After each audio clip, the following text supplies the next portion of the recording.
Assalamualaikum warahmatullahi wabarakatuh. Perkenalkan, saya Fitri Haryono, NIM 040 dari Fakultas Hukum Universitas Trunojoyo Madura. Di sini saya akan memaparkan sedikit banyak mengenai makalah yang saya angkat, yang merupakan tugas hukum kepegawaian dengan dosen pengampu Bapak Helmi Boymia SHMH. Makalah yang saya ambil berjudul Responsibilitas Badan Kepegawaian Negara terhadap isu kecurangan pada saat perekrutan pegawai negeri sipil. Untuk mempersingkat waktu, saya akan menjelaskan mengenai isi dari makalah saya. Yang pertama, mengenai sejarah Badan Kepegawaian Negara. Seiring dengan berkembangnya zaman, semakin kita sadar mengenai pentingnya aparatur negara, sehingga pemerintah dirasa perlu menetapkan kembali tugas, fungsi, kewenangan dari Kantor Urusan Pegawai atau yang kita sebut dengan KUP. KUP di sini merupakan institusi yang bertugas melakukan pembinaan kepegawaian yang kemudian namanya diganti menjadi Badan Administrasi Kepegawaian Negara.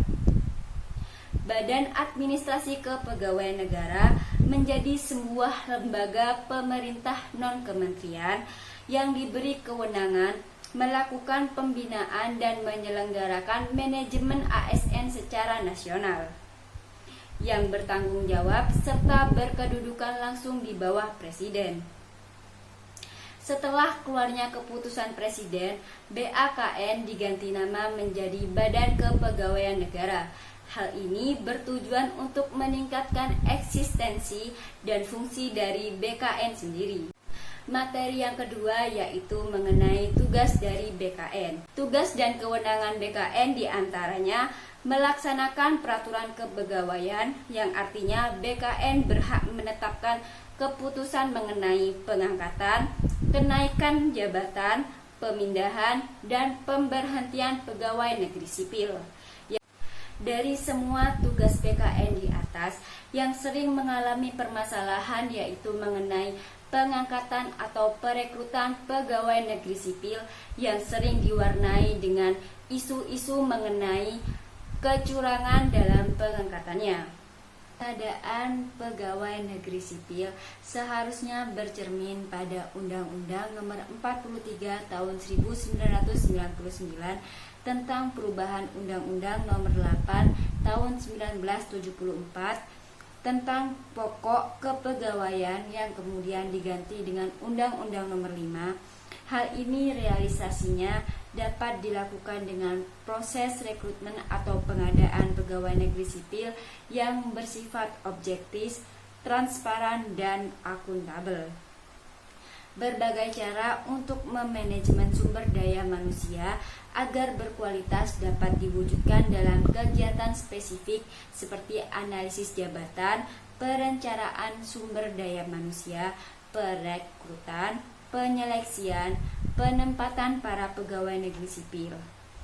Untuk mendapat pegawai yang kompeten sesuai dengan kebutuhan lembaga negara, diperlukan sistem rekrutmen yang dapat memilah tenaga kerja yang berkualitas dan berpotensi untuk mencapai tujuan organisasi, sehingga perekrutan calon pegawai negeri sipil sangatlah penting dan termasuk hal vital karena akan berpengaruh pada saat mereka menduduki posisi tertentu di lembaga pemerintahan.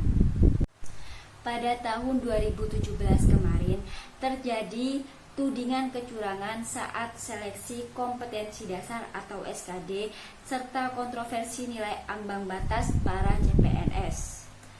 Hal ini berdasarkan fakta di lapangan, yaitu proses rekrutmen pada proses seleksi.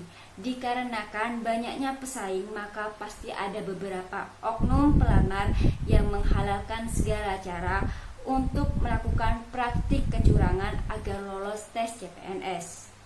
Kecurangan ini dapat berupa bayar uang sogokan terhadap oknum pejabat ataupun karena kesalahan sistem manual atau metode konvensional yang biasanya dilakukan dengan lembar jawaban komputer terpusat. beberapa upaya penyelesaian yang dilakukan Badan Kepegawaian Negara menghadapi isu kecurangan dari perekrutan pegawai negeri sipil. Yang pertama, perbaikan standar operasional prosedur pelaksanaan SKD dan CAT BKN. Perbaikan perangkat lunak sistem CAT BKN. Yang ketiga, eksistensi lokasi SKD CAT BKN dengan penambahan 5 unit pelaksanaan teknis di Ambon, Pontianak, Bengkulu, Sorong, serta Palu. Yang keempat, memperbaiki atau meningkatkan kapasitas website seleksi CPNS nasional. Yang kelima, menyebarluaskan informasi dan interaksi publik melalui berbagai kanal, web, media sosial, email, hashtag, dan lainnya. Dan yang terakhir, BKN menghimbau masyarakat agar tidak percaya jika ada oknum yang menyatakan dapat membantu kelulusan CPNS. Seperti yang dipaparkan di atas, seleksi CPNS yang benar sangat diperlukan untuk menghasilkan tenaga kerja yang berprofesional dan bertanggung jawab. Karena hal ini akan berimbas pada kinerja mereka pada saat menjabati beberapa kedudukan penting di lembaga negara. Sekian penjelasan dari saya, kurang lebihnya mohon maaf. Wassalamualaikum warahmatullahi wabarakatuh.